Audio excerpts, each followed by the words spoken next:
countdown has stopped to say that, but I don't know if we're live yet. Are we live, Andreas? Is it happening? Is it going? Yes, we're live. Oh, okay. It's the buttons and stuff I see still seem to be saying that it's not going yet. It's got a button there to go live, and then, yeah, all right. So if you guys could type in the chatty chat so I know you can hear me, that would be handy. But okay, so today we're doing a consult with Bonnie, and I've got a bunch of pictures that I've been looking at. But Bonnie, let's start with, where are you? Is this your house? This is my house. That thing, that square thing in the drawing. Yeah, that's my house. Okay. It's 798 square feet. I moved from a much bigger house, 2-story house, 2 years ago that I had lived in for 20 years in Albuquerque, New Mexico. And now I live in Corrales, which is like 15 minutes away. And the house that I previously lived in, I didn't know it, but everything I planted grew.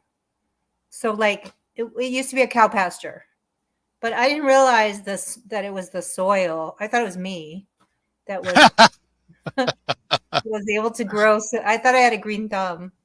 And everything I've planted since I've moved, pretty much even a desert willow has died. I do have one desert willow and lavender, which wouldn't grow at my old house, but I had like 20 trees over there. I had rose bushes. So I'm in a desert, literally and figuratively, in my new house. Okay. All right. So it's a small house on a small plot. Yes. Okay. And it looks like the person who lived in the house before decorated dominantly with gravel. Like, wow, gravel is the best. Yeah. And I hate gravel.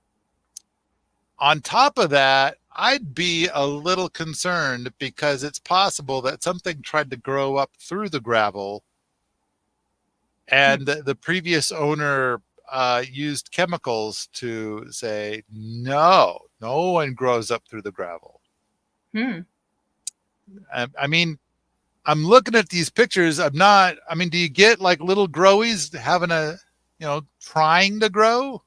Oh yeah. So if you look at, there's like a line and then there's dirt. So the dirt was grass. They did plant grass. And when I moved in, I tried to water it, but the weeds, like I was watering the weeds. So yes, it became overgrown. That's why I was sending you the goats, because I hired 75 goats in one day and they came and ate everything on the field. And so that's pretty much managed. Since then, I haven't watered,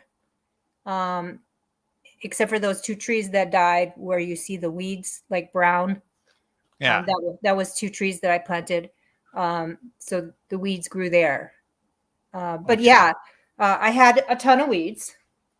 I should have taken pictures, but I didn't, of the weeds. So first, let's talk about those weeds a little bit. Okay. They were not universally grasses. Is that correct? Okay. That's correct. So that's good. That's actually really good. Having non-grass weeds be very happy is very good. We can work with that. It's when you can only get grasses to grow that it's like, uh-oh, we're in trouble. But okay, so we've got a great start. Now, what is your annual precip? Do you know? I don't. I could look it up really quick if you want. That would be good. Go ahead and give that a quick look up. So it's okay. And then the next question that I have for you. So now you have to think 2 thoughts at the same time. The water that you have available to irrigate with, it's city water. Is that right? No, I have a well. So. Ooh, okay. Okay, good. And the amount of water that comes out of your well, Is it a lot? Is there any kind of restriction on it? You can use unlimited well water. Oh wow. Yeah, Okay.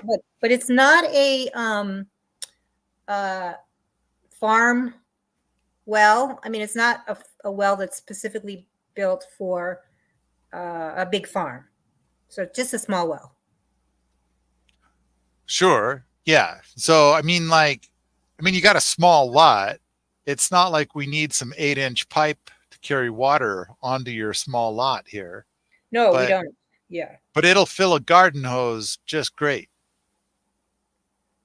Yes. Okay. All right. That's good to know. This is amazing progress already. Okay. That's great. So our average annual precipitation is 10 inches. Okay. All right. That's not too bad. It's not very good, but it's not too bad.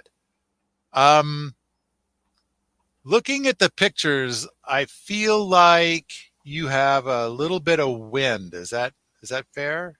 A lot of wind. A lot of wind. Okay. All right. All right. Hmm. Now it does look like your dirt patch, and in your drawing it's called the dirt lot. Yes. And oh, there's even something about a chicken coop over there. Okay, and I see the chicken coop. Yes. All right. Um, it looks like the dirt lot used to be a place where people would park rigs of some kind. The whole of everything looks so flat. Mhm. It looks like uh, I don't know. It was just a giant parking lot before. I mean, really, that's kind of where you're at. I mean, I'm trying to look at the pictures to see like, but you had a couple. You mentioned something about trees which died. Yeah, I do have one. I have two trees. So I have a big tree in the back of the dirt lot. That's a volunteer. It's right on the property line. It's a elm tree. Hmm. And then I planted a desert willow right behind the house. Okay. Um, and it is still alive, at least was when winter set in. Do you know that, like, if you were to go out to the place that's called Dirt Lot, Yeah. and if you were to dig a hole, maybe a foot wide and a foot deep, do you know what you're going to find there? Like, Clay. oh, clay. Well, That's actually, so if you look at the top left quadrant of the dirt lot was the leach field with the old septic tanks. mm, So I was told that, when something was a leach field in the past, it should be pretty fertile. okay. Now, there were words suggesting past and history, suggesting that you're now on city sewage or something. No, I'm on septic, but the septic tank was 20 years old and Uh-huh. had to be moved. It was saturated. Okay. Okay. So, It's a new septic, but it's not city. okay. Good to know. Good to know. So, uh, very important wherever it is. Let's not build anything on top of your drain field. Just as a general rule of thumb. Yes. Yeah, always. I have to point that out now because of the people in the past that apparently get ideas about it. I think I've shared a story in the past about somebody who asked me, and I said, don't do that. Somebody else overheard it and also said, don't do that. And then that person thought I was a fool. And so then took it up with the mighty, the glorious, the amazing Sepp Holzer. His answer was, I give your question an F. Next question. So wouldn't even answer the question. Just yeah. Okay.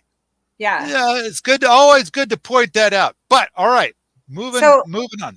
so to the right of the dirt lot is the new leach field. Oh So wow. yeah. Okay. a ways away from the house. Yeah. All right. All right. Interesting. Very interesting. Okay. Yeah. So let's, I want to spitball some ideas here. Naturally, I kind of feel like the solution for nearly everything is hugelculture. In this Okay. particular lot, and first of all, you've got that dead tree, which is begging to be turned into hugelculture. Okay. Um, and um, I'm kind of thinking like, okay, your lot is so very, very flat that if I'm going to build a hugelculture, then I'm going to get someplace. I'm going to start laying down the wood. In fact, I'm gonna grab this image, copy, and I'm going to email this to Andreas, and hopefully he'll get it to appear on the screen.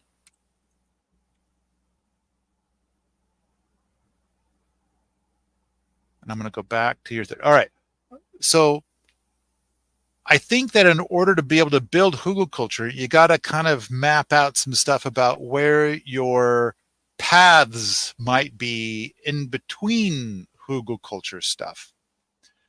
And then you dig down where the paths are, which will be clay, and then you'll dump that material onto the wood where the hugelculture is going to exist.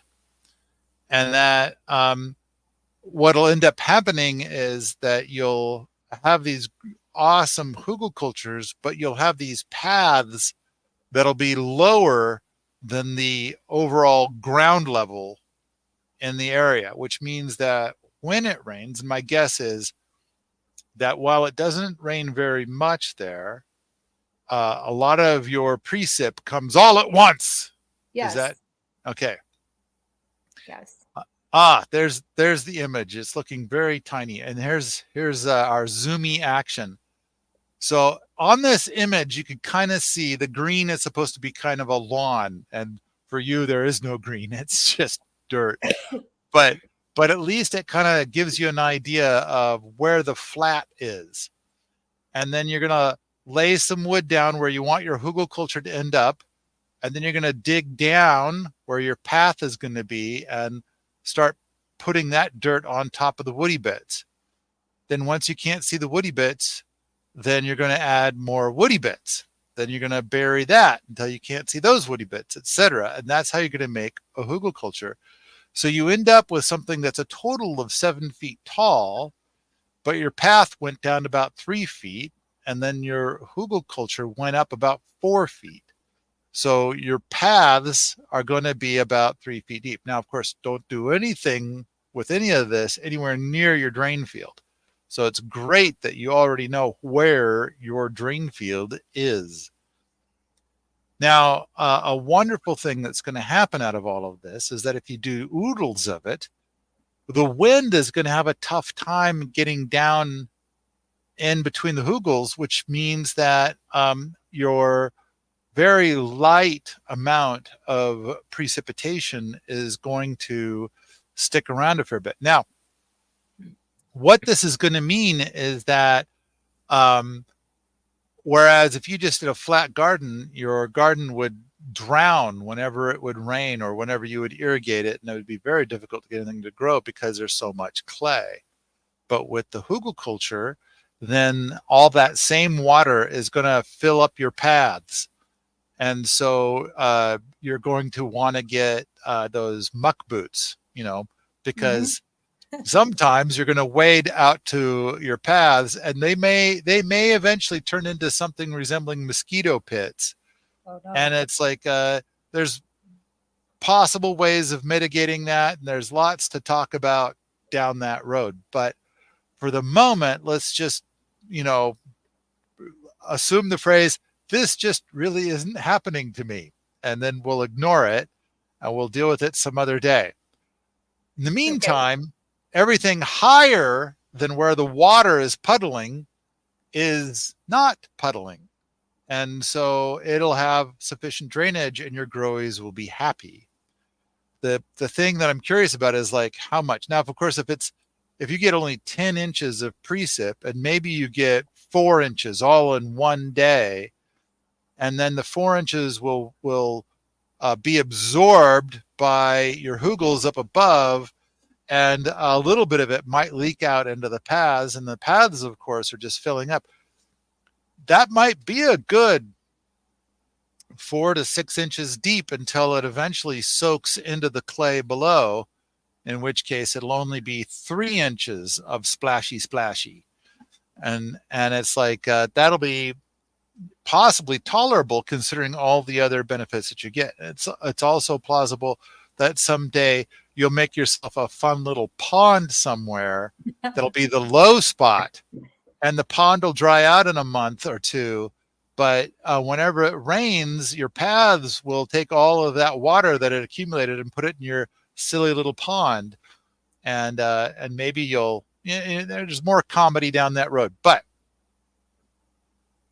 the key is that what you have now is a clay patch, and it looks very sad.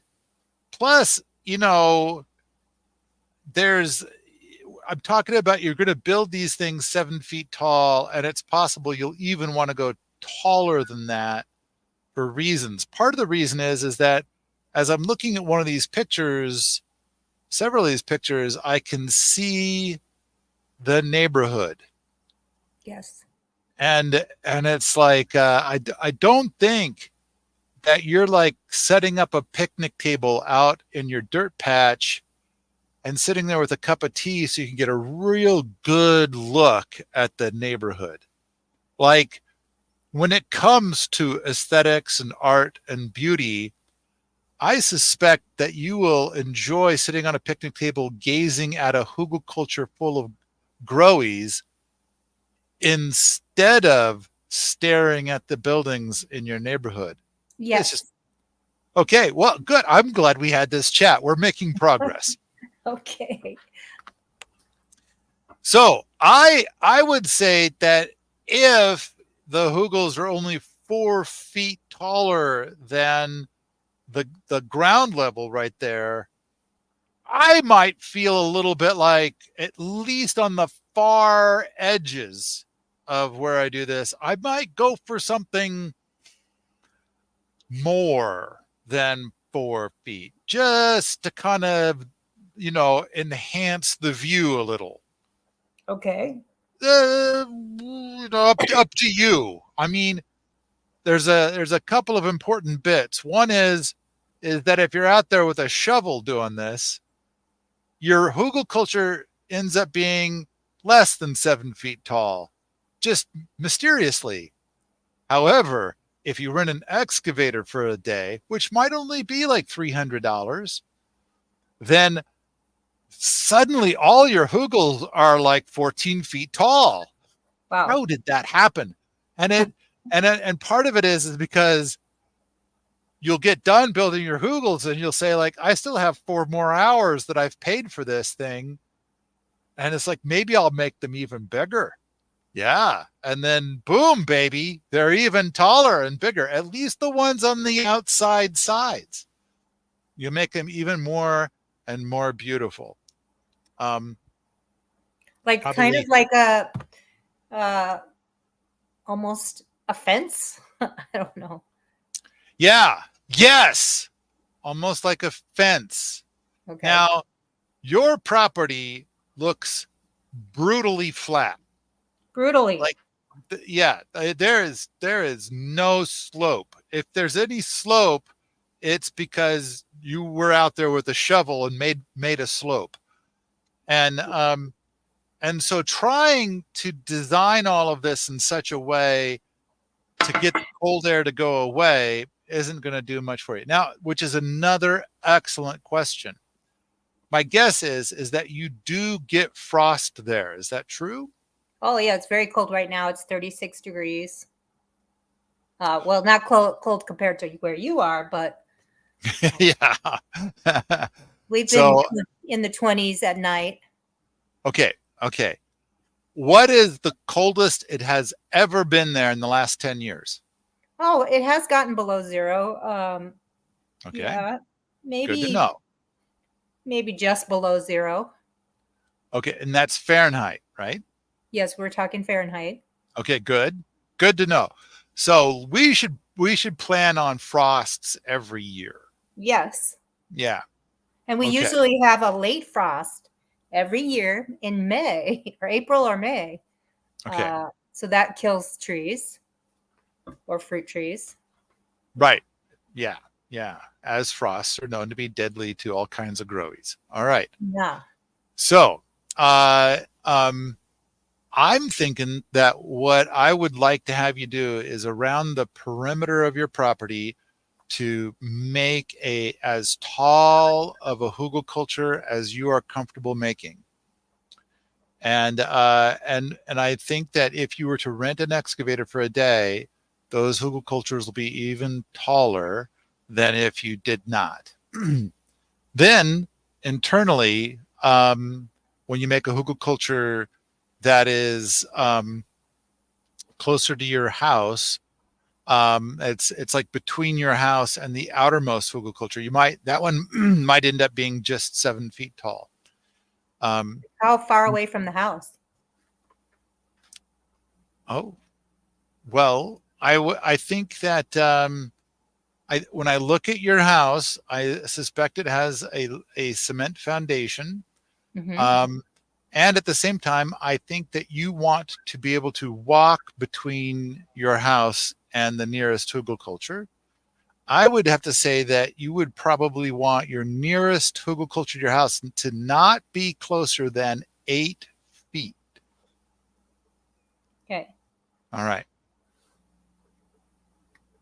Now, at the same time, I mean, we're looking at a fairly urban lot, a large urban lot. I'm going to guess that this is a third of an acre. How close am I?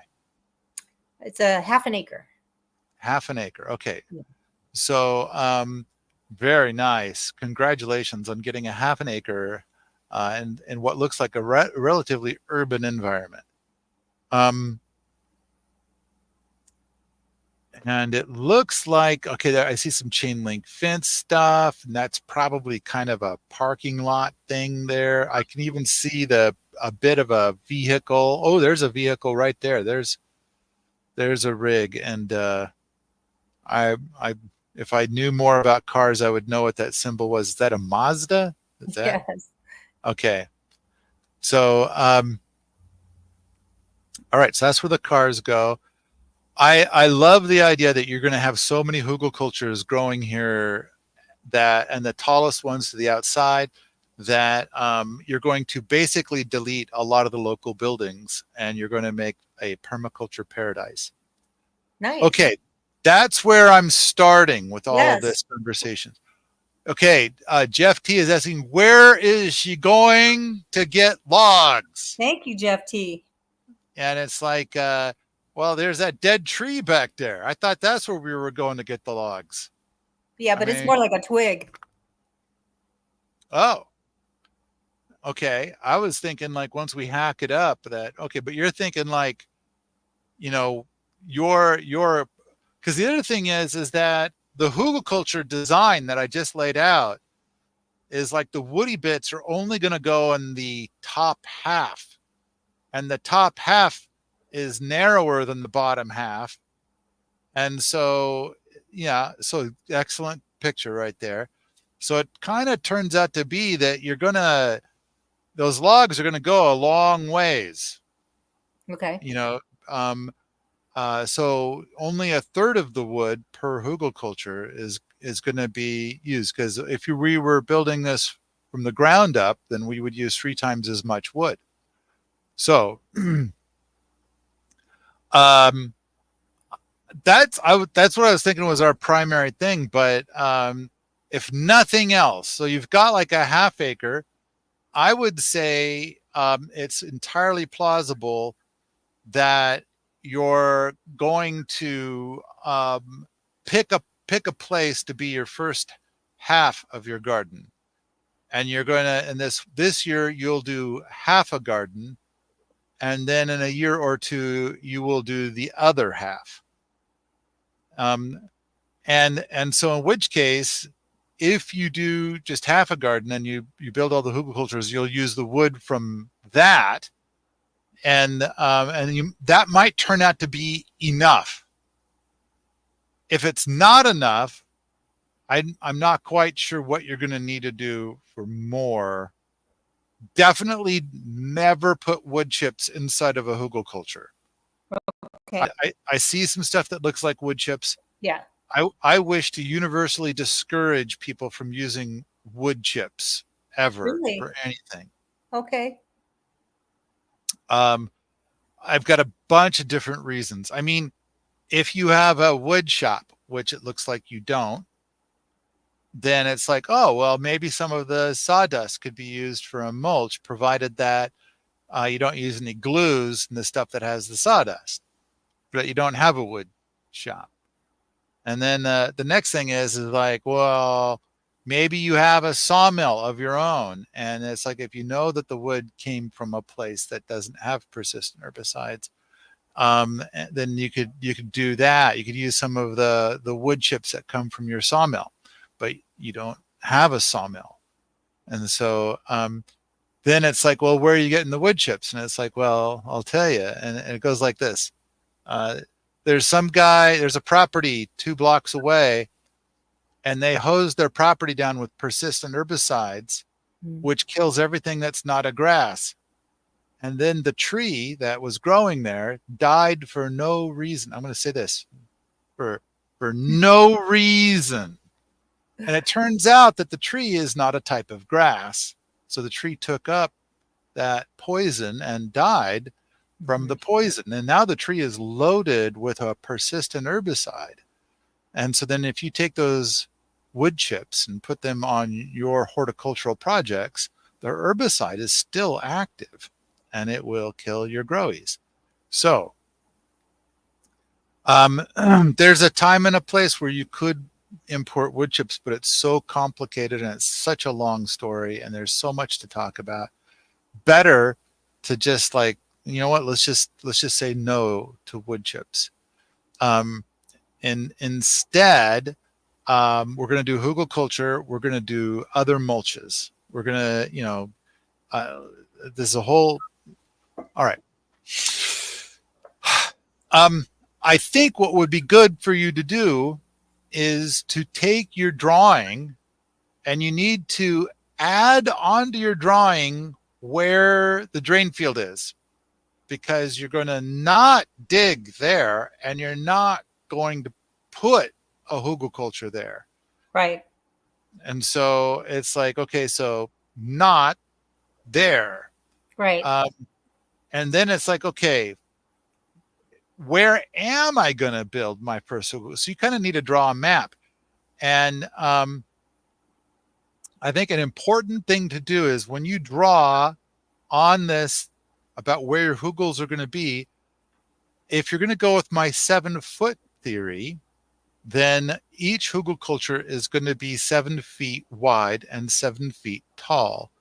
And I think that the paths between the hugels need to be about 6 to 8 feet wide. It would be delightful if your hugelculture beds were not just a bunch of straight lines, but that's artistic choice and you are the artisan, so you choose. If you're going to follow my advice to do something much taller along the perimeter of your property, then you got to decide how much taller, and then you're going to start drawing that.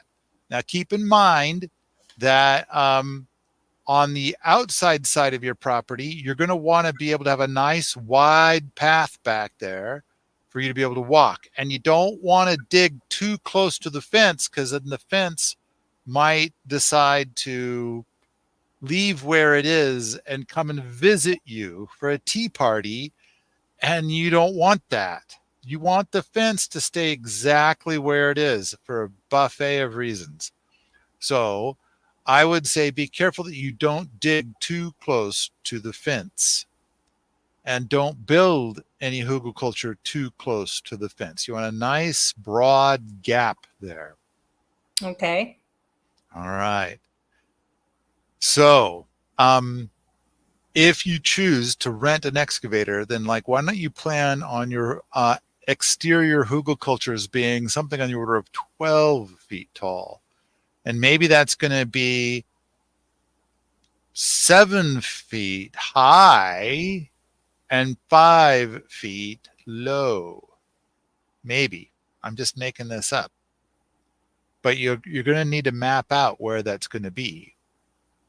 All right? Mm-hmm. Okay. So you're going to want to spend some time drawing all of this and coming up with a plan for how you want to do it. Okay. It is possible that you'll just make a contiguous hugelculture along your perimeter with the exception of your drain field. I think you'd probably want to have a gap every 40 feet or so, just so that it's easier to get around to the other side. And then another thing you might do is that when you do this, you might want to have overlapping hugels like this.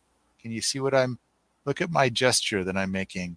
Mm-hmm. So that way, rather than having a gap like this, you might have a gap like this. So there's a gap between my hands that you can't see.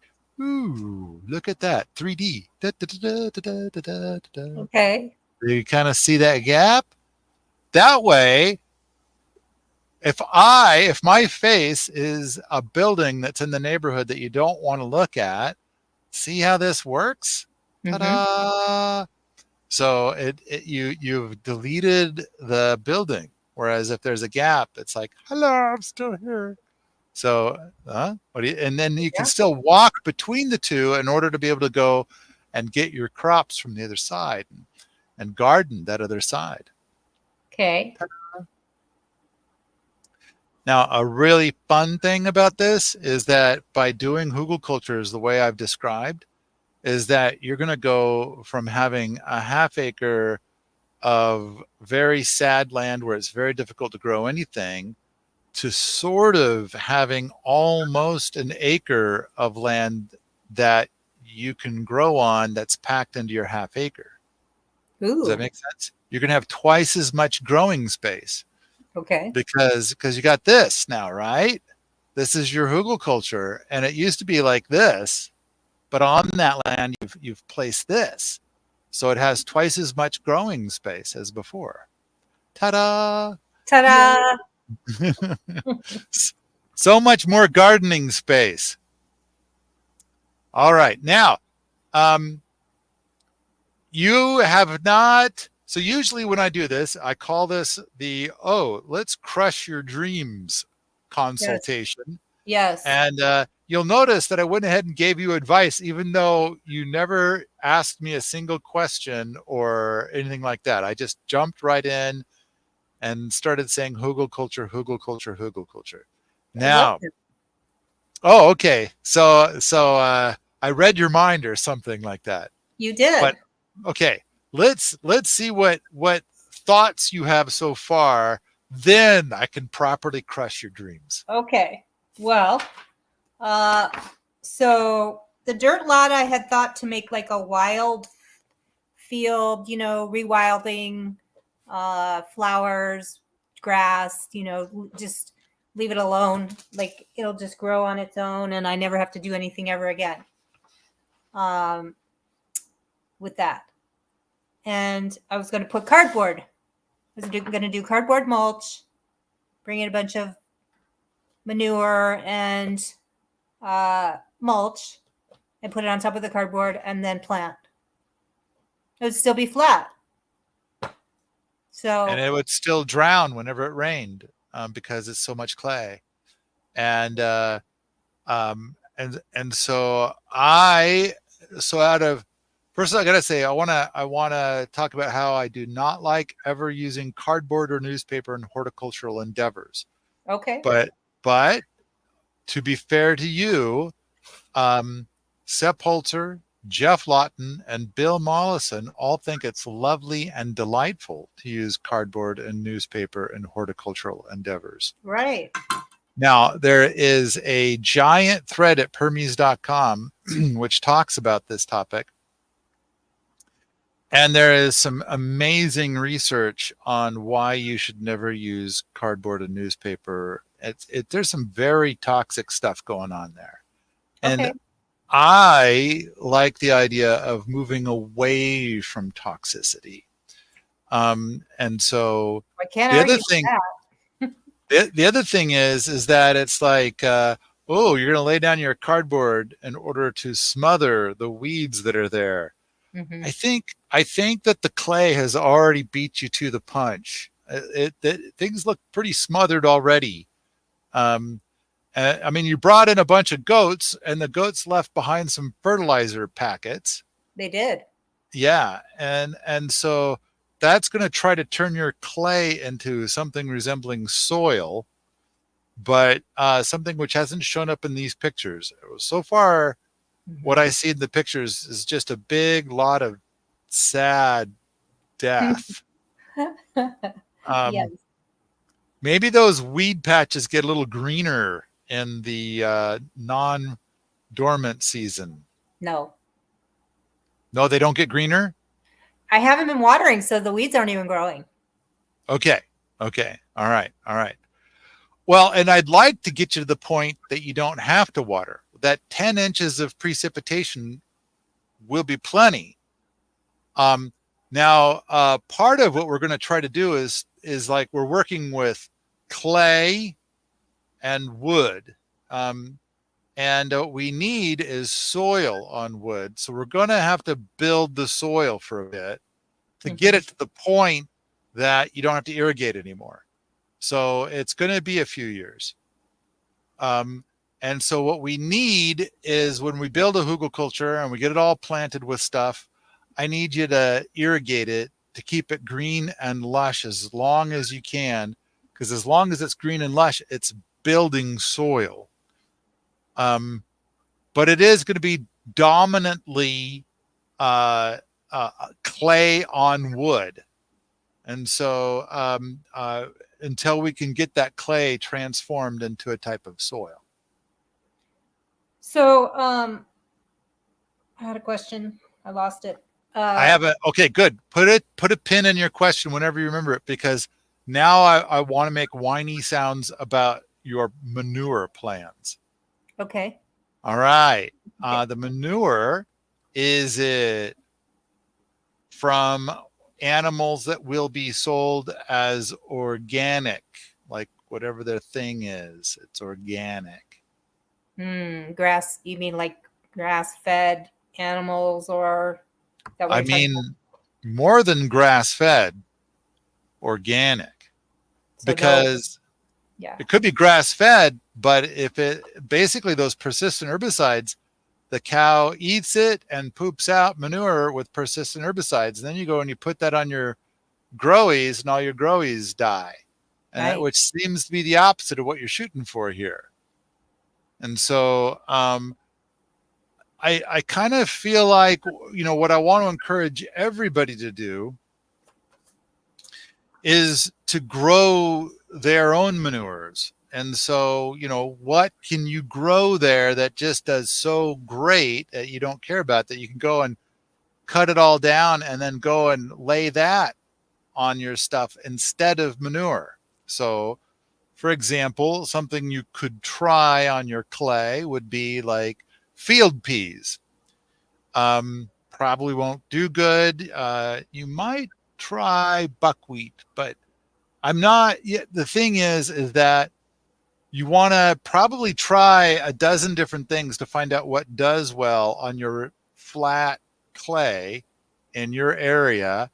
And then once it grows up, you're going to go and hack it all down, and that's going to be your mulch that you're going to lay down on your hugelcultures. Or if you're building a hugelculture, it's going to go inside of the hugels in a little patch or a little blop somewhere, a little blotch. Okay. So, you're right.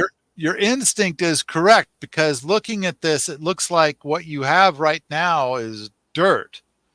And in order to convert dirt into soil, you need to work in some organic matter. And traditionally that's manures. But traditionally, like 100 years ago, you could do that and it didn't contain a bunch of persistent herbicides, so it always worked. Now, like 98% of the time, it contains persistent herbicides, so it's a universal fail. And so it's kind of like, yeah. So my guess is, and the other thing that gets even more challenging is you can go to a source of manure, and at that source, this person is like desperately wanting to get rid of Manure Mountain. If only they can find some garden fool who will take it. And then you'll show up and you'll say, well, I'll take all of it, provided that it doesn't contain any persistent herbicides. And so the farmer is probably going to say, like, well, here's what the farmer thinks. If I tell them the truth that it contains persistent herbicides, they won't take it.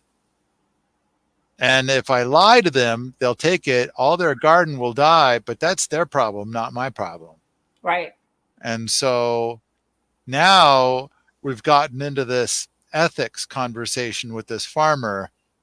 And I don't know about you, but I can't tell the difference between when the farmer is lying and when they're telling the truth.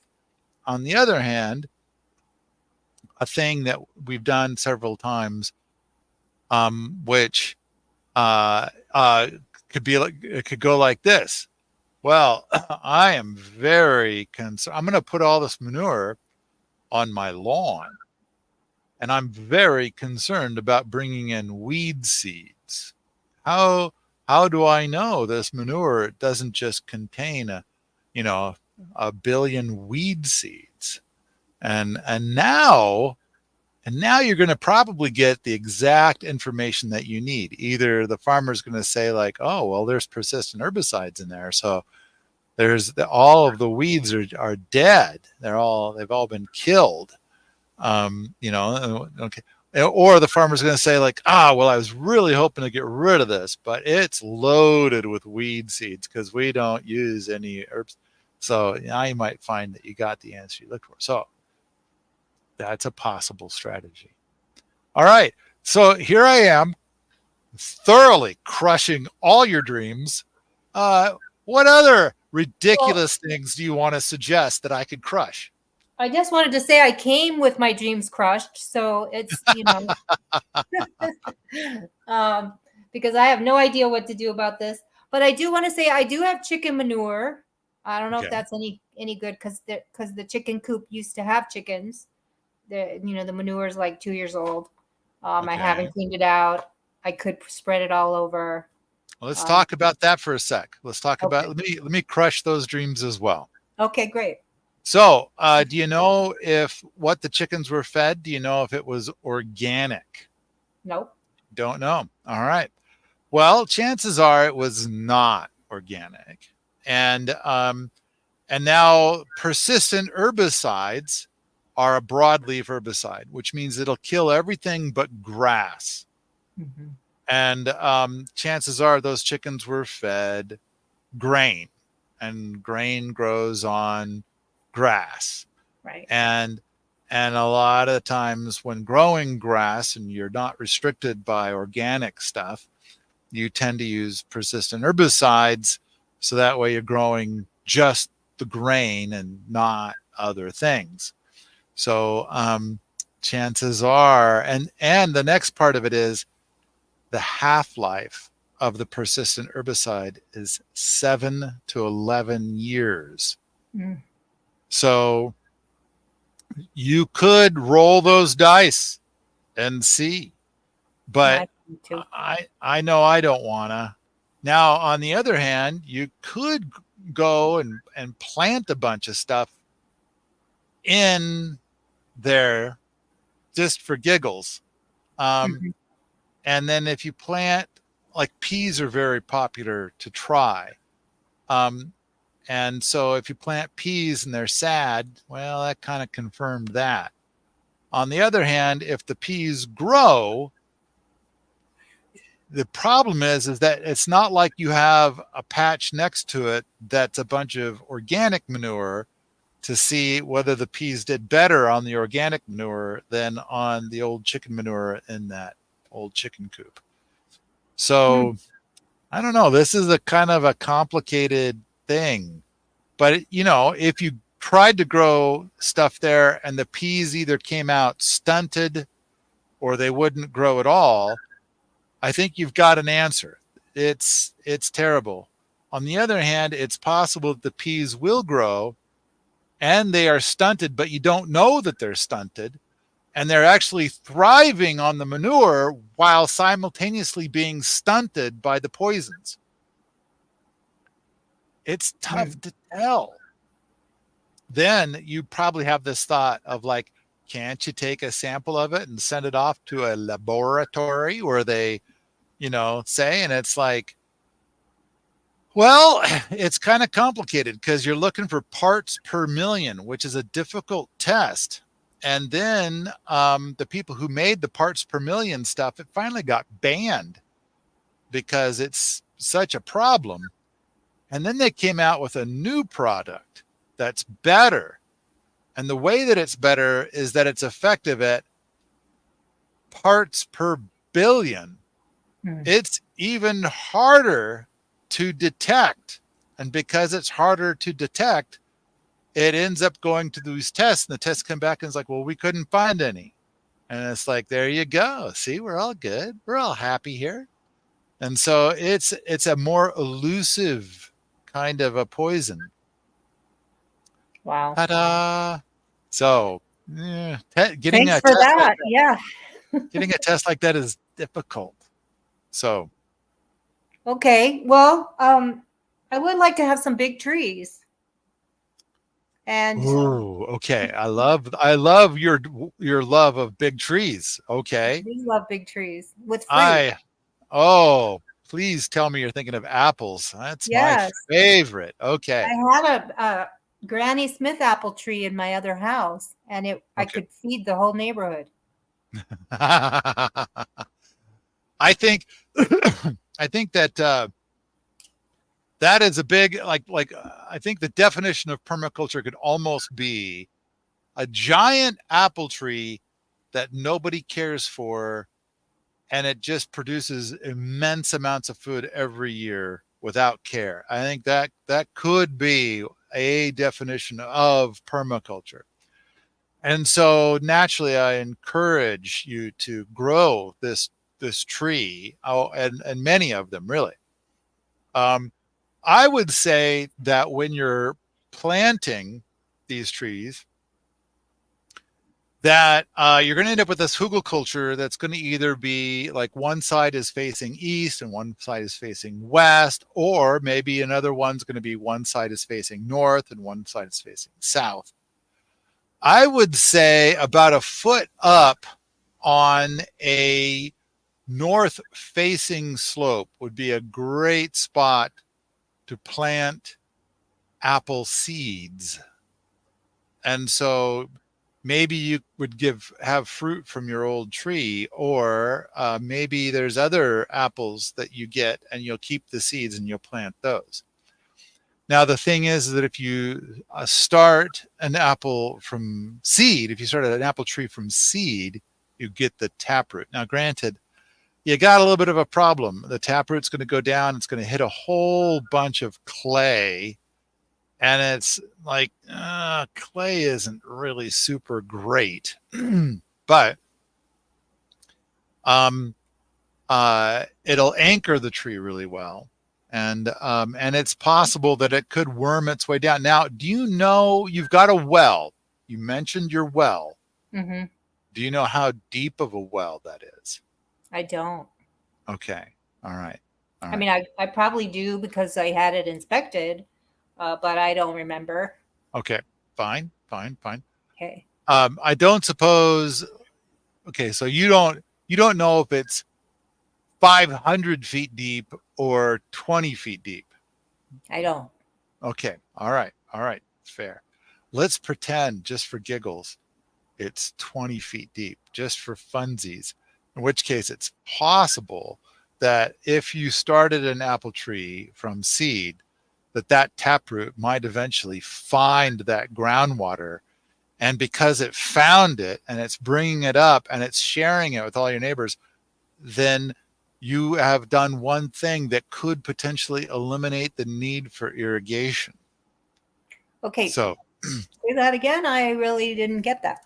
okay, the biggest part of this is fantasy. All right, I made up a scenario that probably doesn't exist, but it's fun to do.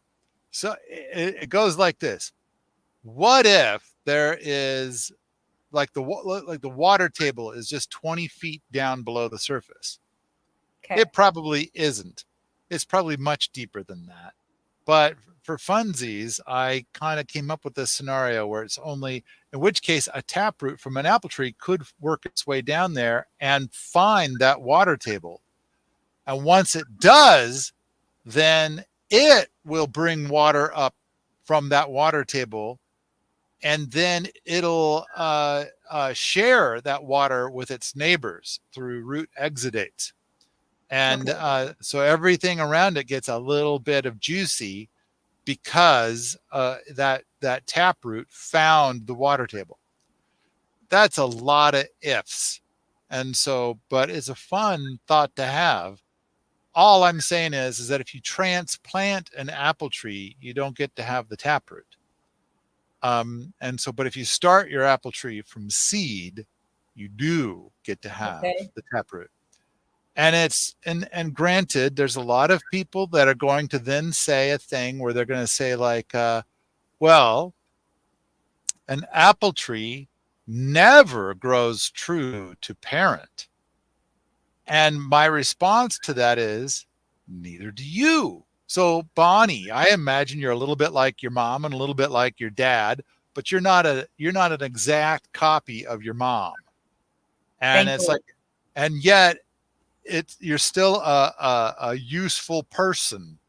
Yes. Apple is kind of the same way. It won't be exactly like mom, but it'll still be an apple tree. And now, granted, there's a 20% chance that the variety of apple that it creates is going to be referred to as a spitter. Like, that is not a yummy apple. There's nobody is going to find that to be a yummy apple. Now, granted, those are the very apples that the people who make hooch from apple juice, they love that the best. And if you ever have hogs on your property, they'll like those plenty. They'll be like, these are tasty apples. But 20% of the apples will be really great. And the remaining 60% of apples will be something in between. Maybe they'll be a tasty apple, but really small. Or maybe it'll be a good eating apple, but for one day only every year. You wait a day and now they are gross. So there could be some good apples and some poor apples and stuff in between. Now, if it produces an apple that you don't like, then you can graft on an apple that you do like. And so this tap-rooted part of the tree, the roots are going to support your favorite species. Or it could just be whatever is the new apple that it produces that turns it to be something that you find to be delightful. So how am I irrigating before it finds the well? Before it finds the water table, Yes. Because hopefully it will never find your well. Well, that's true. Yes. Your well is so elusive to that apple tree. But okay, so you got a hole in the ground and you got a well, and we don't know how deep it is. But you're going, it sounds like you have unlimited irrigation coming out of that well. Right, but how do you irrigate the hugels? How do you irrigate? Do you use a drip system? Is that what you would recommend? That is a big question. And I'm going to say doing drip has been proven to be the wisest use of water for all the possibilities. Okay. At the same time, that's a lot of plastic. Yeah. And I don't like the plastic. And then the alternative is going to be that I've got a water hose and a sprinkler. And then I'm going to run the sprinkler for like an hour and then move it and then run it an hour and move it. But that was a lot less plastic with the hose and the sprinkler. And so then the next thing is that it's like one thing that I'm trying to transition towards here is we have a whole bunch of stainless steel buckets with giant stainless steel ladles. And then we walk around with a bucket of water and we ladle water wherever we want it to go. Now, granted, that doesn't move a lot of water. Mm-hmm. And so, it ends up not building a lot of soil that way. I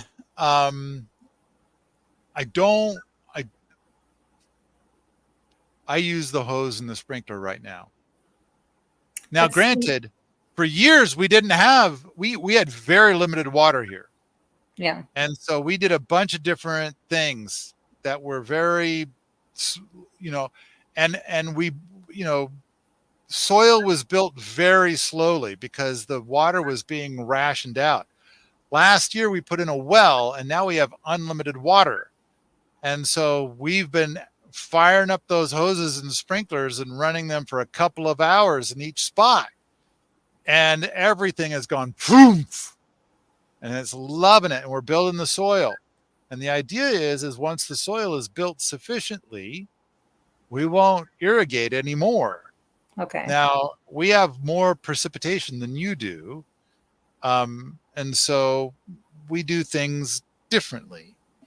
But I gotta say, it's a question that I wrestle with a lot. And in the end, every time I elect to not get a drip irrigation system because of my values.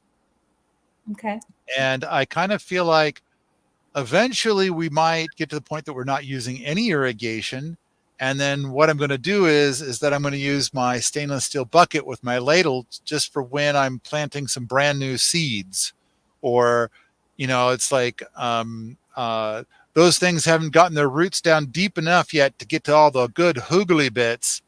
So I need to give them just a little bit of water until the next rain or until they can get their roots into where there's more moisture inside. Things like that. So I'm back to the bucket. Okay. That's me. You're going to have to pick your own values. Okay. And decide what to do. I don't have good answers there. Okay. Well, that's helpful. Okay. I did kill my trees last year but if I have hugels, maybe I wouldn't kill the trees because I couldn't keep up with the watering with the hose. Because we had several weeks of 100-degree weather and the trees just lost all their leaves, and they really needed to be watered 3 times a day, and I just couldn't do that. So yeah. Now you are in quite the desert, and those trees have made it clear that they're not designed. But it's like you're right. If the tree, like out at the drip line, if there was a hugelculture and it was 7 feet tall, chances are it probably still would have. Well, if it had hugelculture on either side, it may have gotten by without any irrigation at all. So it's kind of like a swale between is that what you're imagining? The 2 hugels and then the tree is growing in the swale kind of ish? I'm not going to say the word swale because in order to have a swale, you got to have some slope. And you don't have any slope. But if I had hugels next to each other and a path, right? Yeah. Yeah. But the thing is that for the recipe for hugelculture I gave you, you're going to dig down. And I don't want, if there's a tree that you're going to keep, I don't want you to dig down and disturb the roots. On the other hand, you're kind of starting over from the very beginning, Yeah. right? Yeah. And so it doesn't matter if you dig up the roots. In fact, Right. if you dig up some roots, that'll be good to put in your hugelculture. Okay. Yeah. Okay. Um, so then you're going to plant a lot of trees in your new hugelcultures, and they're going to hopefully thrive there. But that's another thing too, is that if you have a dead elm, I believe you said it was an elm. Is that It's right? not dead. No, yeah, but it's not dead. It's the only tree I have. And it's a beautiful tree. It's just not in the best place, but I'm not cutting it down because it's a beautiful tree, and it's the Okay. only tree I have. It's huge. Okay. So it made it through the summer where Oh you were yeah, thinking it needed to be watered 3 times a day. I don't even water it. Oh, even Yeah, better. I mean Okay. it's just been there for years, obviously. Maybe it found the water table, but Maybe. I don't know if an elm has a taproot. Oh, Um, but I usually think along the lines of permaculture trees, like either it's providing a food or it's providing something to the other trees. right. And but yeah, and elm, I've never even tried to think of a design where it's like I'm going to add a bunch of elm trees, and so it's not Well, one that I use. they're just like they grow volunteers all over the place around here. So, Yeah, a lot of trees do. yeah. I love it when I go to a place and there's a lot of volunteer cherry trees all over the place. Well, that would be great. Yeah. I at Yeah. my other house I had cottonwoods and I love those too because they grow so fast. And that's what I tried to plant here. I planted maple and cottonwood just to get some shade because I have no shade other than the elm tree. Yeah. Um, yeah. So yeah, you can see my dreams are pretty flattened as it Well, is. so of course, a big part of what I want you to do is to grow food for yourself. Yes. And I don't know how much cottonwood you eat each year. No, I Uh, don't need any. yeah, okay. So probably not your staple crop. No. Um, yeah, and I think same thing goes for elm. Yeah. And I don't I'm want to. thinking You don't think I should cut it down, do you? if I had only half an acre, I might make it the last thing I cut down. Okay. Like I'll get everything else going first, and then it's like, Mr. Elm, Yeah. If I you have some are more trees, but it's my only tree. yeah, yeah. So get all the other stuff kind of going. I mean, if it was a conifer, I would probably cut it down day one. Hmm. Because oh, and someone says so. Eric looked up the elm, and I learned they have tap roots that go up to 20 feet down. Oh, there you Okay. go. So maybe it did. Maybe it found that water table. Yeah. Okay. A conifer is has some allelopathic properties. It has some natural herbicides, and so it kind of poisons out its neighbors, saying like, I want to only grow conifers here, and so I'm going to be very quick to take that out right away because I'll want to grow stuff other than conifers in that area. Okay. And so it's got to go. But an elm, I don't know of an elm doing anything like that. So I'd be like, okay, elm, you get to be here for a while. But once I got everything else going and I want to grow more, that's going to be your last day. Okay. And so that would That's be fair. kind of my strategy. It's like I want to have the shade and it's going to help kind of nurse the rest of my gardens, but it's probably, if I've got only half an acre to work with, I think it's got a 4-year lifespan left. Like, Okay. it'll take me 4 years to get everything else so lush and doing so well that when I want to plant more and I'm out of space, that elm is now in my way. Okay. All right. So now you do need to get some wood. And now we're back to like, are you going to import wood for your hugelcultures? And it's like you mentioned cottonwood. And I think cottonwood is widely regarded as the very best wood to put inside of a hugelculture. Oh. But we're back to the whole thing about persistent herbicides. Mm. And so you'll want to get it from someplace that has never been sprayed with anything. And so good luck. Well, we do have a lot of wild, like boskies. We have a lot of forest nearby, but I don't know that I'm going to go in there and collect all the wood. I suppose it's an option. I would say your best thing to do would be to find somebody that has a cottonwood and would rather that they didn't have a cottonwood, and for whatever reason, like they're overwhelmed with them, and they haven't, and somehow you have been convinced that they've never sprayed, and that's going to be your best. Okay. Now, I don't suppose you're going to just put bits of cottonwood into your Mazda and bring them over. Yeah. Although I don't take that off the list. Let's just call that Plan D. Okay. And let's see if we can come up with a better idea than moving cottonwood in the Mazda. Okay. All right, Bonnie, bring on the next round of me crushing your dreams. Did you think of the thing that you were trying to think of? Oh, it was the irrigation. Yeah. Okay. Well, because you don't irrigate the hugels, and that's what I was going to ask. Like, well, you do For with the hose. For the first few years, you're going to need to irrigate the hugels as much as you would a regular garden. Okay. Because you're going to be, this is what you need to do in order to help build the soil. You need to transform that clay into soil. Now, you know the difference between clay and soil. Mm-hmm. Okay, good. All right. So you need to make soil. And that's, and irrigation is a big part of that. And once you get everything good and soil-like, then you can start backing off on the irrigation.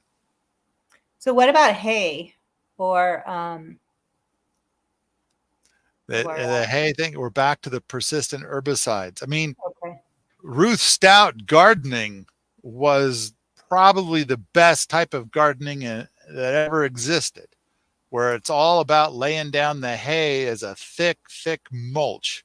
Mm-hmm. But persistent herbicides pretty much ruined that whole thing. But no, hay is great as long as it doesn't contain any persistent herbicides, which nearly all of it does. Okay, so what about animals? Like chickens and alpacas and goats. Yeah, good with a little salt and pepper. Okay. I'm glad we had this chat. Are you a good cook? No, I don't want to cook any animals that I own.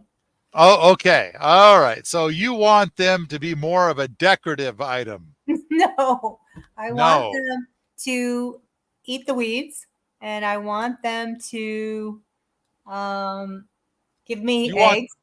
You want them to convert bugs and weeds into eggs. Yes. Okay. All right. I think I'm catching on now. Let's just talk about chickens for a moment then. Okay. All right. You got a half acre. Yes. So rabbits. I want you to divide your property into 4 pieces. And there's going to be a fence. So that way the chickens will be trapped into 1/4 of your property. And then after they've been hanging out in one spot for 7 to 10 days, you will then move them to the next spot. Okay. You're going to do paddock shift, but with chickens. Okay. And then if they're about to move into a spot where you got a bunch of food and you're thinking to yourself, oh no, they're going to eat all my tasty foodie bits. I want you to go into that paddock and harvest everything you want, then put the chickens in there. Okay. So the chickens are going to eat this stuff that you did not eat. And they're going to eat the bugs, they're going to eat the weeds, they're going to also eat some of the growies that you want to do good, but the thing is that eventually you're going to grow so much stuff that you want that there won't be any weeds for them left to eat. The only thing available for them to eat is stuff that you also like to eat and bugs that do not have an invitation.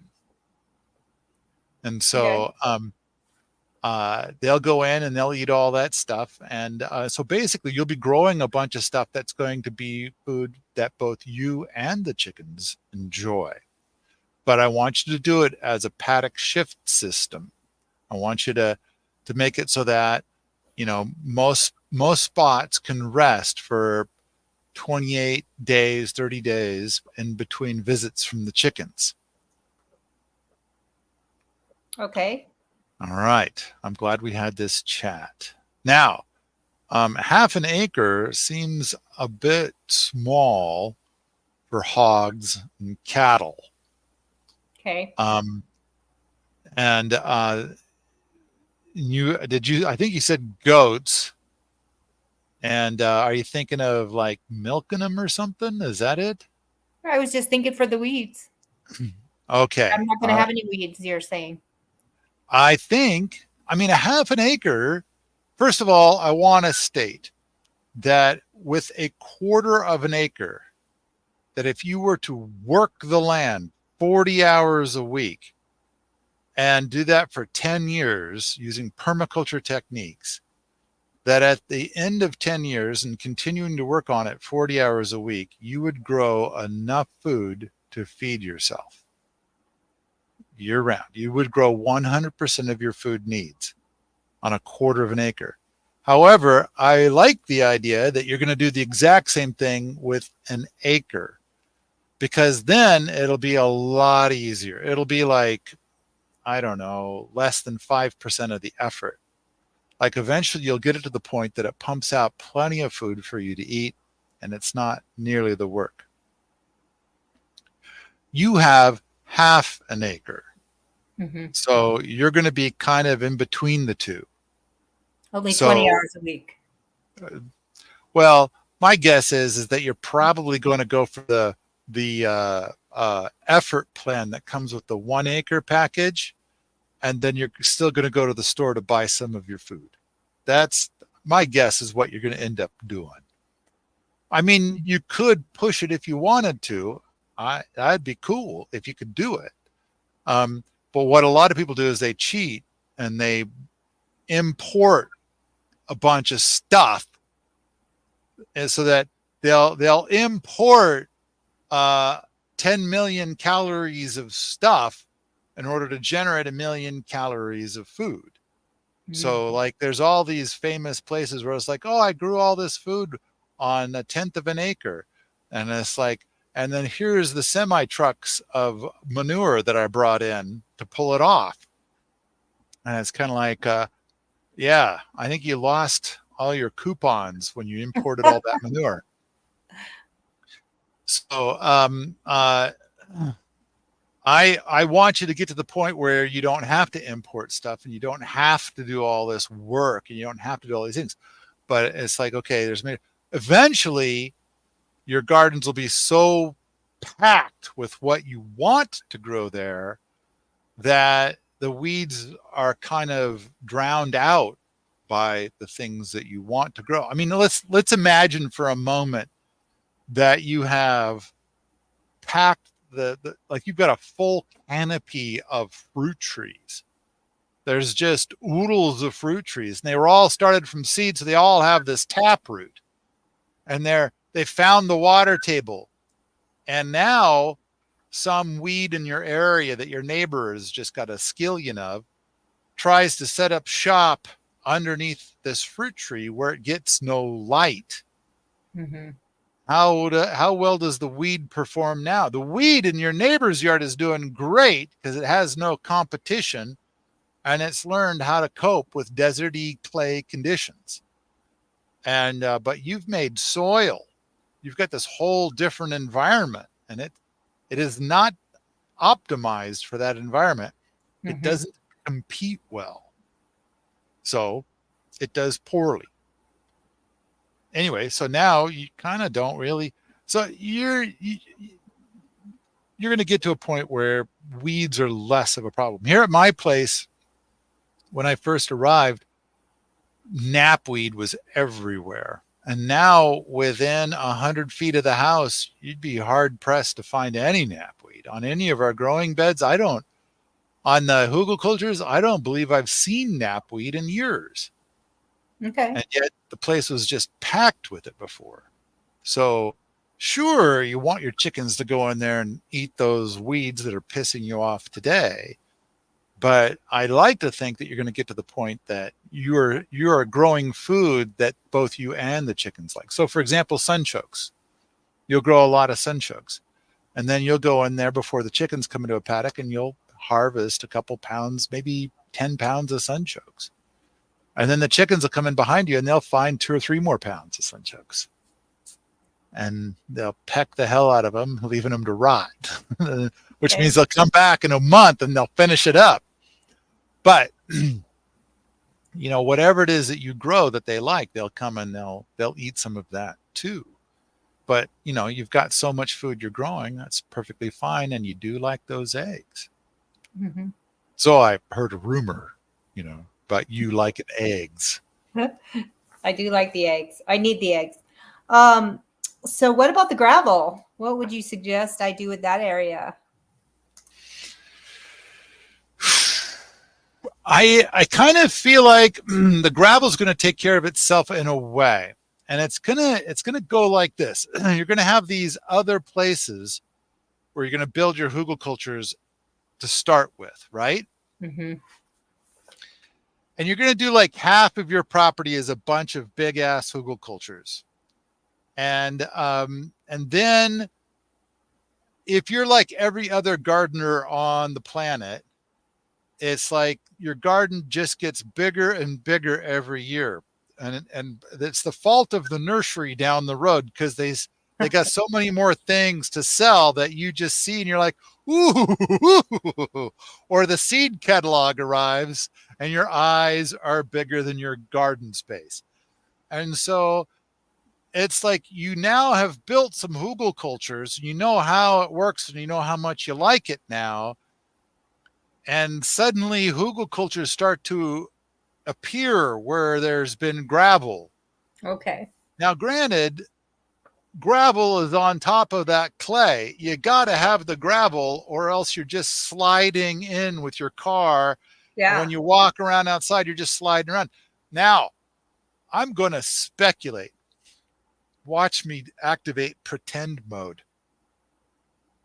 When you've dug down to make these paths for the hugelculture and you go out there in your rubbery boots to walk amongst your gardeny bits that are all hugely now, then you're thinking that it gets to a certain point where your little paths are becoming mighty slippery. What do I have lying around that'll unslippery all this slippery? And you'll remember that you got all that gravel. There's so much of it.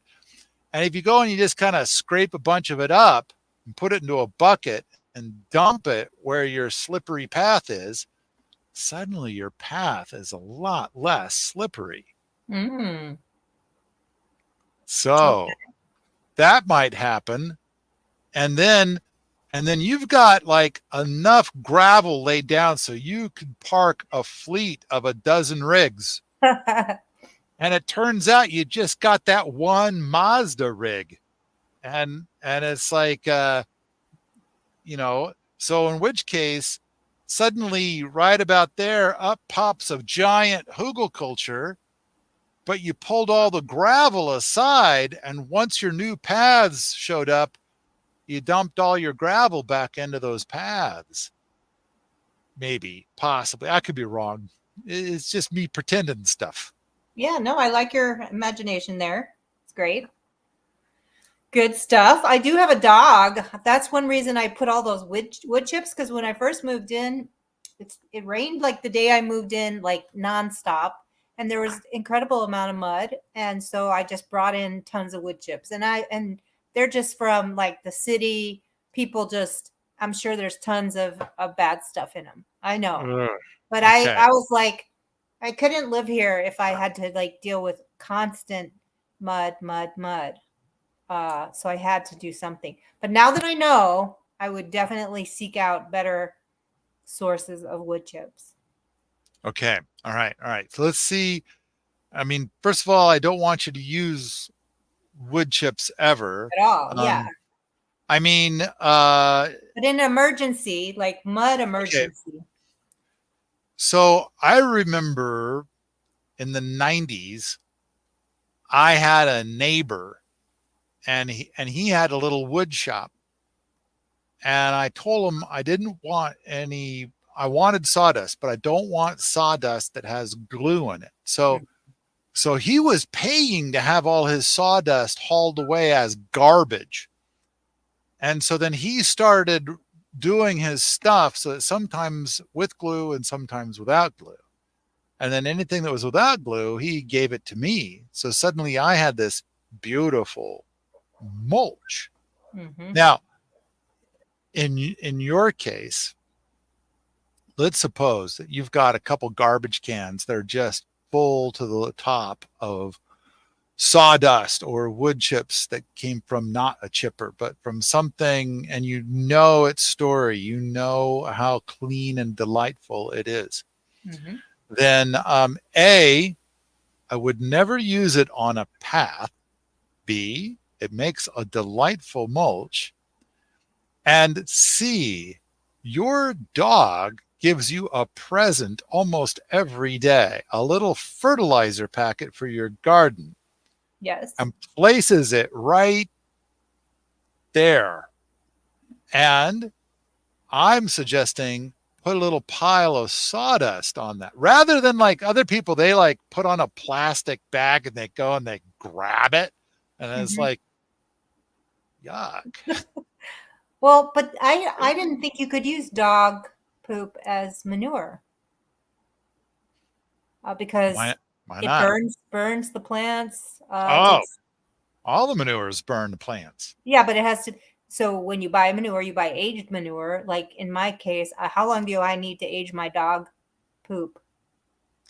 A, when it's out there on the ground and fresh, I don't know about you, but I don't exactly set up a chair right there to appreciate this fresh new sculpture out in the yard. What I tend to do is, like, while it's fresh, I'll get a big blob of sawdust and I'll convert that original sculpture into a new masterpiece that looks like a pile of sawdust. Then if anybody happens to step on it, they'll not even know what they stepped on. So, because there's so much sawdust there. Okay. So all that said,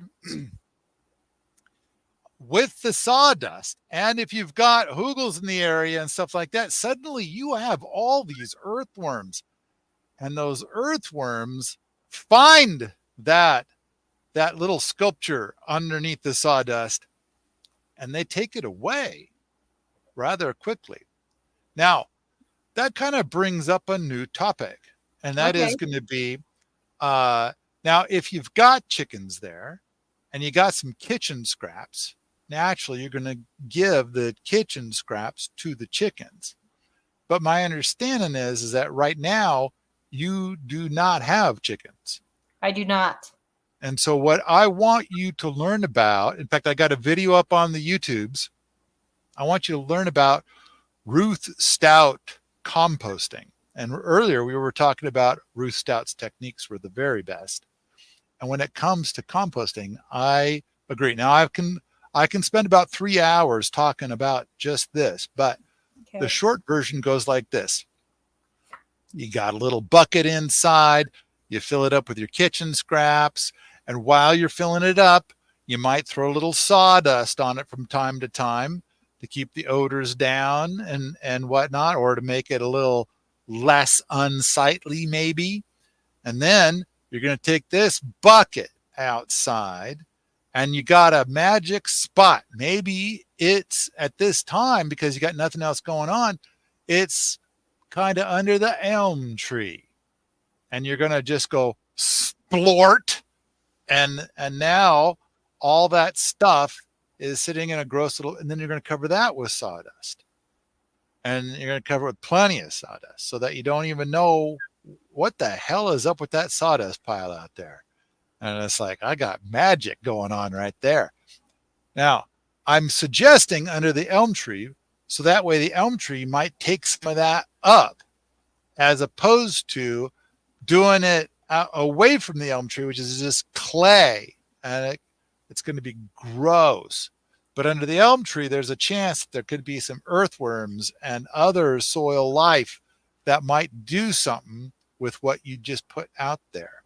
Okay, so that brings up a question, because I do have these 4 boxes that are on the left side of the house that I don't, maybe they were raised gardens. They were here when I got here, and I was going to use them for compost.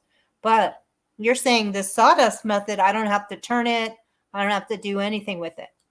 Oh, isn't that beautiful? It's beautiful. Isn't? Yeah. I mean, all these people are like, I'm making compost. And they go out there with a digging fork and they turn it all over, and then they do it again. And then once you're all done, they got it just the way they want it, then they haul it to where they go and dump it. But the other thing that I think is important is that if you start off with 100 pounds of kitchen scraps, and then you compost it and you turn it a couple of times, kind of end up with about 5 pounds of compost. And it's like, where'd the other 95 pounds go? Mm-hmm. And it's like, and I'll tell you, it went up into the atmosphere. In our soil, we want to have carbon and nitrogen. Our atmosphere is 78% nitrogen. And of course, we've all heard rumors about this carbon dioxide floating around the atmosphere. Mm-hmm. And so that's what it does. It breaks down and it just goes up into the atmosphere. And it ain't doing us any good up there. And it's like, but you know, that carbon and nitrogen, that's just what those earthworms want most of all. And it's also the stuff that converts, that transforms clay into soil. We need more carbon and nitrogen so it can be soil. Okay. So it's like, what, less than 1/10 of the effort, and we end up with more carbon and nitrogen in our soil. Just by putting sawdust on it. Yeah. Now, it doesn't have to be sawdust. It could be all kinds of stuff. It could be straw, organic straw. Mm-hmm. It could be leaves. Basically, you want a high carbon material. Sawdust is the most perfect in this case. And I have a wood shop and I have a sawmill. So I have lots of sawdust. You need friends who have wood shops. Well, I will make them. Yeah. Yeah. I will make them. Okay. So no boxes, no raised gardens, none of that stuff. When people make boxes for raised beds gardens, it almost universally makes me sad and depressed because of how they went around doing it and the material they used. And it's like, oh, so. Because it's all treated. It's treated material, you're saying. It's either treated or they'll use cedar or they'll do all kinds of stuff that are it's just dumb. And so, whereas I'm encouraging you to just simply make a pile of dirt with wood on the inside that's intended to rot Mm-hmm. And so, and if we do it right, we won't have to irrigate anymore. Whereas the boxes, I don't know what the story is with those boxes. I agree. I don't, and I suspect that if I did know more, I would be very snotty about it. Well, I don't have any more information. Okay. All right. All right. See, look how blissful I am now. Wee ignorance. All right. So, how do you remain? I think that's all I have. But how do you remain optimistic? How do you remain optimistic? I suppose we're back to ignorance again. Okay, I'm working on that, but um, I would say that when you have a garden and you're growing food and you eat it, that the bliss that comes from that kind of washes away a lot of the negative stuff. I mean, it seems like in the last couple of months, the way that I describe the stuff that is not permaculture is sleaze. I am tired of sleaze. hmm. And I'm tired of the lies I know about, and I'm tired of the lies I'm suspicious are woven into some food, and we don't yet know all the details. And it's like they're leaving it for later as a surprise. So I think a lot of us grow gardens or raise our own meats because we're so weary of the sleaze. And we, we care about this stuff and we want to know. But even more than that, the food that you buy at the grocery store, the reason why it's available at the grocery store is because it is a variety that has a good shelf life. Mm-hmm. And a lot of times, the stuff that does not have a good shelf life is the tastiest and the best. And so let's go. I mean, I'm sure you've tasted stuff from the garden that tasted far better than anything you've eaten from a Ever. grocery store. Yeah. Yeah. And so how do you stay optimistic? Well, first of all, I got to say being optimistic is brutally painful Okay. because when you're an optimist and then suddenly the truth comes along, ouch, that hurts. And yet I'm fucking stupid in this way. So, but I believe that when you live in the country and you have a humble home and a big garden, all that political stuff becomes small and far away. Mm. And because when you live in the city, you better make sure that you voted for the right politician, because if you vote for an idiot, then you could find yourself starving to death because of boo-boos that the idiot made. Or, other sleazy factors which somehow leave you starving, but somebody else got rich. Whereas if you've got a big garden, kind of doesn't matter who got elected. I mean, the guy could be orange for all you care, right? Yeah. And Yeah. so what does it matter? And when you Right. watch an election and you don't want the orange person to win, that could be very stressful. And when the orange person does win, and it's like, but I just kind of feel like let's find a path where your days can be filled more with art and games and joy and silly than having to concern yourself with politics or the lies that come with the cell phone or the lies that come with this other thing or the lies woven into your food. There's a video on YouTube that it upsets me that it's got only 40,000 views. It should have 40 million views. And What video? it's a little girl who looks like she might be like 8 years old. And it's 2.5 minutes long. And it looks like she's doing a class report. And she says, I went to the store and I got this sweet potato, and I put it in water, and I put the toothpicks in, and it didn't do anything. And so I went back to the grocery store and I talked to the produce guy. And he said, well, the sweet potatoes we sell here have been treated with bud nip.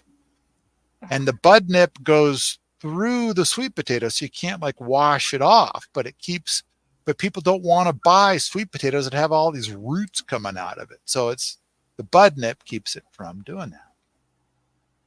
So you're going to need to go to the organic grocery store.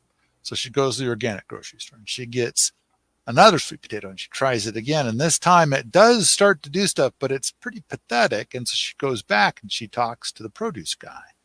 And he says, well, this is organic. And so we still use bud nip. We just use less of it. If you want to do that, you got to go see Fernando down the road there and the pickup truck. He pulled those right out of his field and he hadn't put any bud nip on it. So she gets that. And that goes just this giant shrub in no time. And the other two are still looking real pathetic. And so she rolls out the scientific name for bud nip, and she points out how toxic it is. And then she gets to the end of the report, and then you could tell her mom is doing this behind the camera. Smile, smile. And then, because the whole time she's like barely remembering her lines, and then she gets to the end, and then suddenly she goes. So I think what I'm trying to say is I'm weary of the lies woven into the food that makes us so sick. And not only sick because it's loaded with toxins, but sick because it was easier to grow it in a monocrop than in a polyculture. And so it's missing nutrients that it otherwise would have that it got from its neighboring plants. And so I kind of feel like I'd like to see people move forward in the polyculture, hugelculture. It's about the soil, really, growing in a rich soil. Because that's another thing too, is the organic matter for a really good farmer's soil is usually 3 to 4% organic matter. But the organic matter level in a really good gardener's soil is usually around 10% organic matter. So there's 10% more life. Wow. And then if we can do it in a no-dig kind of way, then that soil's going to be rich with mycelium, which helps with the exchange of nutrients between different plants. And so now your plant is getting nutrients that are only available in a polyculture. And so anyway, I keep thinking of it for some reason as sleaze. It's like it's all these different kinds of sleaze for all these different kinds of reasons. And the number one example I have is a cell phone. When I buy a cell phone, like if I go to the cell phone store and buy a cell phone, I know it's going to say that it's $400, but I also know that I'm not leaving there without having somehow paid $800 for that phone. And I know that the plan I signed up for was $40 a month, but I know that they won't let me have the plan, the $40 a month plan, unless I'm partnering with $80 a month. And I also know that I could call them and say, what's this charge? And what's that charge? And I don't think I want to pay that and stuff like that. But they've got it rigged up so it'll easily consume 6 hours of my life every month. Right. And then for that 6 hours, I might be able to carve off $15. So basically the thing is, if I'm going to have a cell phone at all, it has to have this certain amount of sleaze. And because there's this certain amount of sleaze in my life, I'd like to find ways where I have less sleaze. And then, which kind of leads me to why I don't use drip irrigation. I just feel like the plastic that's in it, I mean, it's going to degrade quickly because those lines are so thin, and Hmm. it, I just I want to do this a different way. And I kind of feel like, okay, well, the hose and sprinkler is temporary. That's just for a couple years. Then I Hmm. switch over to the stainless steel bucket with the stainless steel ladle. I feel much better about that. But some people live in a city and they're working with water that comes from the city, which has sleaze in it. That Hmm. was put there for reasons. And you have a well, and No. so you're lucky. Um, Yeah. and I have a well. I enjoy it. My water quality is extremely good. And so, but those people, they'll either put down water that's makes their plants just a little bit sad, the upsides outweigh the downsides, or they'll put it into a barrel for a day so that the toxins can off gas. And then they have a way of spreading that water around afterwards, but they can't use a sprinkler then. So I don't know. I kind of think of it as sleaze. Yeah. The Bonnie, slippery slope of sleaze. So, do you know anybody in New Mexico who does what you do? where does Brad Lancaster live? I I don't don't know. know where he is, but Okay. he's.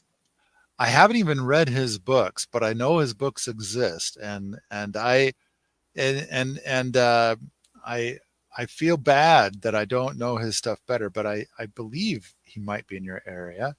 Okay. I I do know that one of our residents, Fred, that his mom lives, I think, near Albuquerque, and he spends 2 months a year. In fact, he does a lot of stuff with harvesting pecans. So my guess is pecans do very well in your area. And so you might want to look into planting a pecan or two. Um, but maybe the thing to do is to see if Fred will stop by your house and make some suggestions. How do I But find Fred? that is a great question. I feel like I can't just give Fred's email address away, but But you could give uh, him my email address. we could do things like that. That is Okay. true. That is true. So he's got a thread on Permies. I don't think he's updated it in a while, but you could reply to his thread on Permies and say, Okay. I know you're down here somewhere sometimes. Maybe you could stop by. And usually he comes back like the 1st of February, but he ain't back yet. So he must still be hanging around down there right now. Oh, interesting. So you're going to have to be quick. Okay. I will be quick. Well, All thank you, right. Paul. This was amazing. I think Good. I got more knowledge from you than I don't know a lot of people. Oh, well, that sounds good. Uh, a lot of people, did you tell them about your property and stuff, or was it Oh, just, I've no, talked to no. so many people and so many answers and so many suggestions, but I don't want to start doing something that doesn't make sense. Um, because it's a lot of investment of time. Well, let's keep in mind there's probably a million different things you could do that would all be lovely. And of course, if you're going to ask me, I'm going to paint a picture that's my way. And It's well thought out. I guess I want to do something that's well thought out, so that even when I'm not here, it continues to, uh, flourish. that's what I want for you also. Is so many people, they do a flat garden that has to be irrigated every day.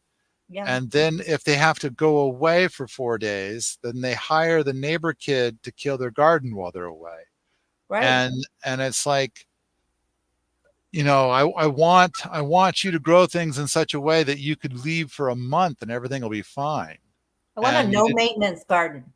there you Really, go. And honestly. if you go and you give it love, you get 2 or 3 times more food. And if you don't give it love, you still get a lot of food. That's the thing to shoot for. Now, of course, if you're going to have chickens, I think you need some system where the chickens need to be cared for at least once a week. And I don't see a way around that. I mean, you could leave them in one paddock for too long, but that's not optimal either.